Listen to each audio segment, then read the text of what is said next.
Hi, man. Hey, welcome everyone. We'll be bringing you on a journey into the depths of China. We will be joined by a diversity of people, including world-renowned rafters and kayakers, academics from the US and China, and Chinese individuals training to be raft guides to explore their own rivers. All of us on the expedition pass through a cross-cultural portal and experience the excitement and novelty of unfamiliar lifestyles. Our worlds intertwined with each other, including the locals, as we enjoyed exploring perspectives and experiences introduced by each other. We were honored as new explorers of the river. It will be fun and entertaining, exciting at times, and informative as well. We hope you enjoy our story. I'm Dan Monsky, your guide. Come along and enjoy the adventure. China is a rapidly developing nation, utilizing their available resources to keep up with their needs. The country has many unique landmarks and wonders of nature they have preserved, but many are being compromised by development. The last ascent of the Yong Bao Gorge expedition on the Mekong River took place because it will disappear beneath the rising waters of a reservoir. The Shaowan Dam is under construction, and the area will soon be changed. The rapids, the villages, and the people all will be lost or gone forever. I'm someone who has spent several years researching this river, and particularly issues about water resources development. This stretch is famous for the hydropower potential it holds. I've always known that this stretch of river had a lot of drop to it. That's what makes good hydropower. Well, that's what also makes good rafting. Southwest China is known for its hydropower resources. There are many groups who are now questioning, do we need so many dams? Where those dams should be built? What are the impact of those dams to particularly local communities who live by two sides of those rivers? Planning and prepping for the trip had been taking place for months, and now there was no turning back. Momentum was pushing our expedition forward on its own, and we were finally at the put-in, where at last we would embark on our journey down the Mekong River.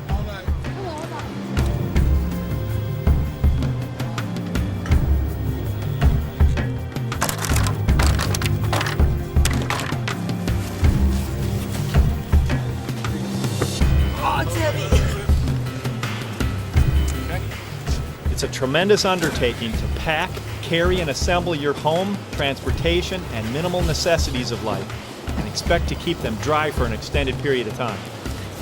This wasn't going to be an afternoon at the beach.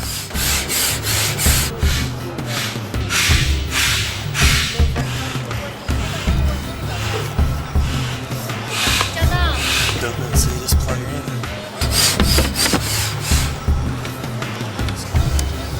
Pull outside your way a little. The unusual activity at our beachside put-in stirred the curiosity of the locals. They gathered from nearby villages to watch as we unloaded and rigged the rafts, preparing for our departure. Every last component needed to be strapped down to secure it so we didn't lose anything if a raft flipped in the rapids, or if items might be washed overboard.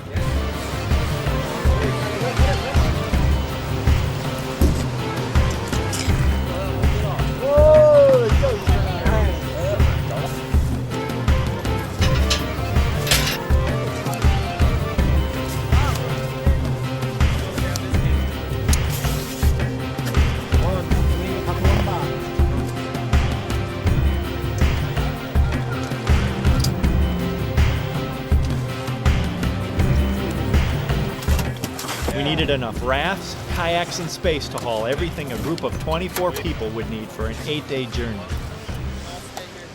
As we set off into rarely visited territory, we knew we would encounter people along the river, but most of us had never encountered civilization like that which we would find downstream. I can tell you that after fretting about this trip and this permit for 4 months, that last night and this morning I finally felt like, wow, all right, this is what I'm here for now. I'm on the river and I can relax. So that's a good feeling. Keep in mind where you are. Keep in mind that very few people here have interacted with foreigners or even necessarily seen foreigners before. So keep your pictures to a minimum and just be very cognizant of how your actions are influencing these folks' perception of Westerners and perception of tourism.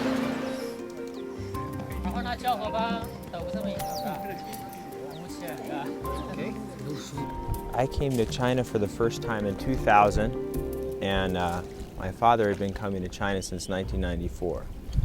Starting with my first trip and my second trip, we started working with some Chinese based out of Sichuan province who were involved in a lot of adventure travel. I hadn't started studying Chinese at that point, but then I really realized that there was a lot more to it than us just going and exploring, and there was a lot more potential there than just that.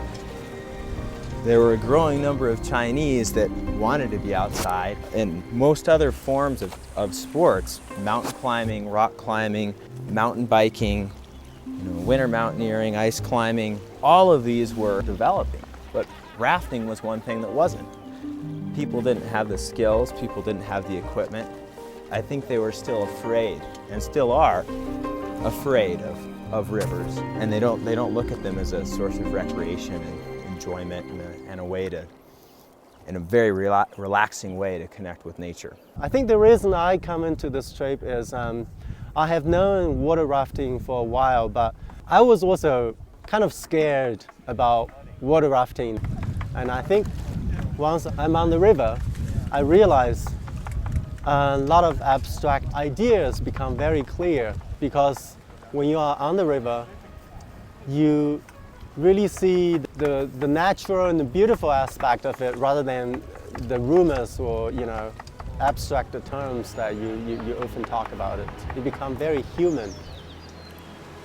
Yesterday, when I first dropped into the river and felt safe and felt people around me to rescue me, and also seeing all the kayakers running through turbulence, and actually see the artistic aspect of it, which is really admiring.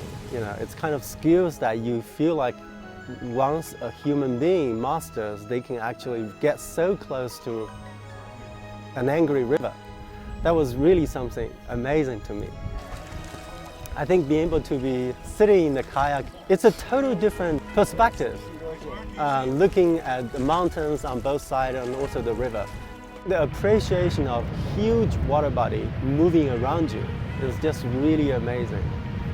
And that you wouldn't get it from looking from the mountains or walking by both sides of the rivers or even sitting in a big boat.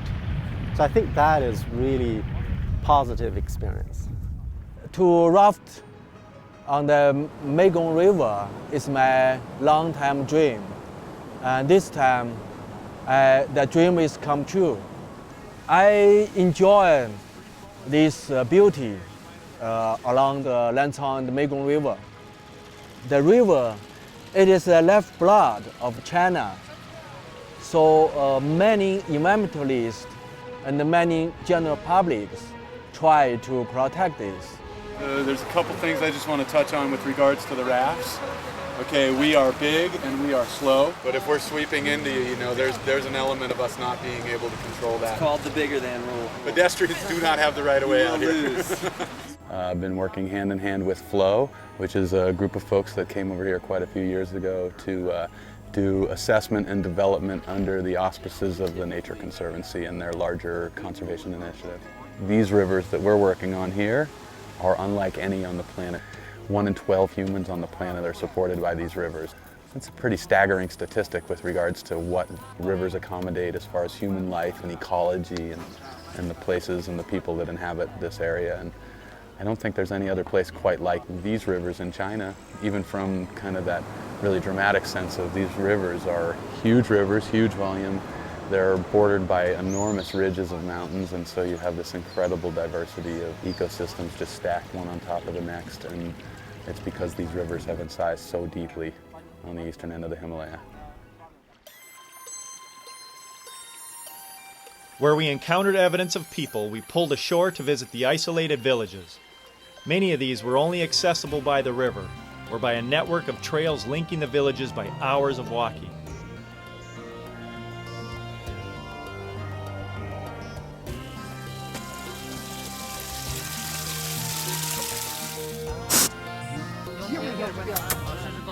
他们是要加整条2点是炸石滩出来嘛，每3。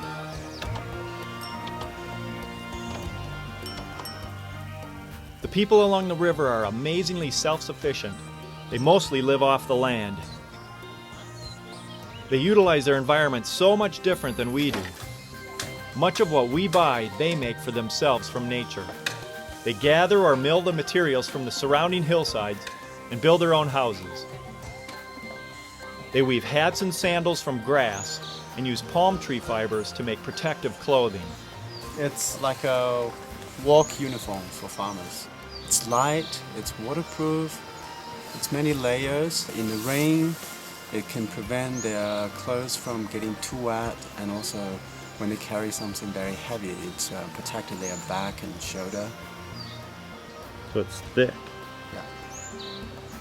The people along the river are primarily farmers, but not like farmers we see back home with tractors, large equipment, and huge acreage to plow and till. They grow and harvest the fruits of the earth by hand on small terraced plots on the sides of mountain slopes.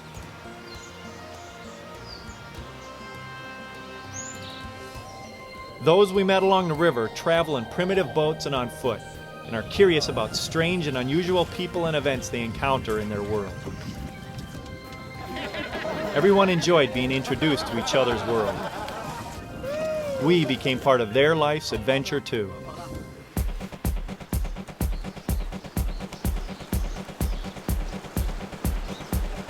Well, I think today's specifically just another one of those warm-up days, and we're really not going that far. Seems like this river is similar to the Grand Canyon or other sort of big rivers where it's either flat, you know, or there's a rapid, and where there is a rapid, it's gonna be big, really big, and so we'll scout all those significant rapids, and we have the option to portage, you know, and just know that that is definitely an option pretty much this entire river. Camped within earshot of an ominous river feature, we packed up. Many of the group were anxious, while others were excited in anticipation of the action of our first significant rapid just downstream.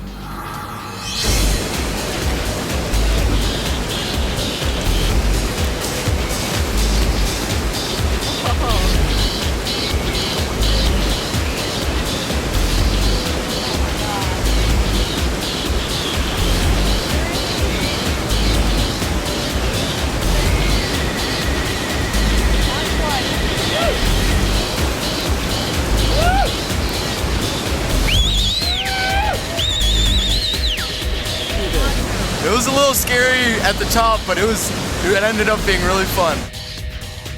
Hop on and let me take you for a ride.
Yes, this is like the baggage handlers at the airport.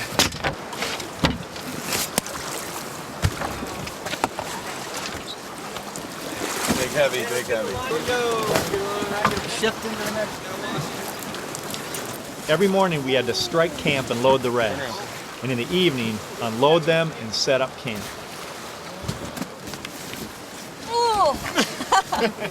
We hauled and unloaded our homes, our gear, our kitchens, food, and everything for survival every day. There we go. We're done. Plucking, picking, cutting, eating. Oh, yeah! One of the locals was even generous enough to provide us with some comfort when we were cold and wet. But as always, there was more action of unknown nature waiting for us downstream. In the third rapid, it's going to depend if we run out in the middle or if we line the first part and go down the right. And we'll make that decision when we get down there.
Scouted the big rapids to have a better look from shore what we were getting into.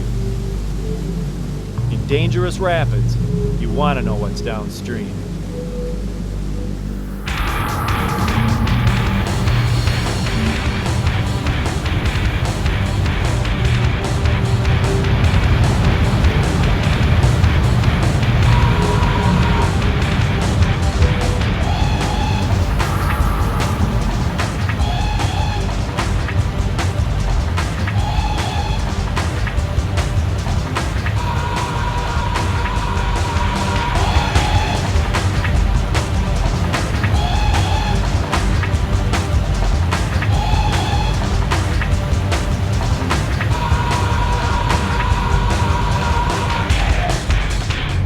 I first came to China as part of a team that was invited by the Nature Conservancy to explore the feasibility of running commercial river trips.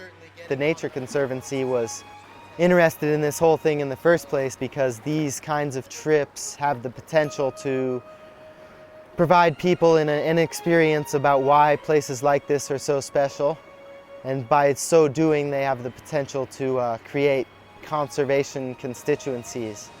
And that's played a role in the conservation of a lot of rivers and canyons in the United States. And hopefully that could play a role here too. This morning was a great thing for us to come through 3 really large rapids in less than 3 hours with all this gear, all these people. No injuries, no flips. That was a huge morning for us in a river that we didn't know and hadn't rafted before, that hasn't been necessarily run at these water levels. So for us to navigate them at river level and actually run 2 of them was pretty fun. Great day. Great end to a great river trip. We got about 24 people here on this trip, a mixture of Americans and Chinese. It's been a great cultural experience and with tons of interaction with local villagers and really just seeing how the Chinese live along this river. Exploration and adventure were an important part of this expedition, but we also wanted to learn about the cultures, to contribute something positive to the local people, and to open opportunities to the local Chinese through interactions, and even to help them if possible. I think the thing that I enjoy the most and that I like the best about what's going on in my life right now is I've gone from a place of my own extraction. I extracted a lot of opportunities and kept them very much to myself. And now I'm at a place where I feel like I have an opportunity to give back, and to give back in a much larger picture, not even just with regards to teaching folks how to do this type of work and this opportunity, but also just through positivity, through the belief that this is in fact viable, that this is in fact something that really can benefit all the people that live here. And we're going to lose a lot of sections of rivers behind dams, but those sections that are maintained as a function of the constituency that's developed through this experience, I mean, that's going to tell the tale more than anything else in the future. This trip for me was largely selfish. I wanted to go down this river, and I wanted to be with all of you guys down this river, and for me, for my sort of academic career, to be with some folks who really knew what they were talking about. And as a group, we all made that possible. I look forward to paddling with each and every one of you again. Cheers. Cheers. Oh, that was a nasty one. Where's the massage? This stuff, oh man, where's the massage? Quick. Yeah. Mile hike.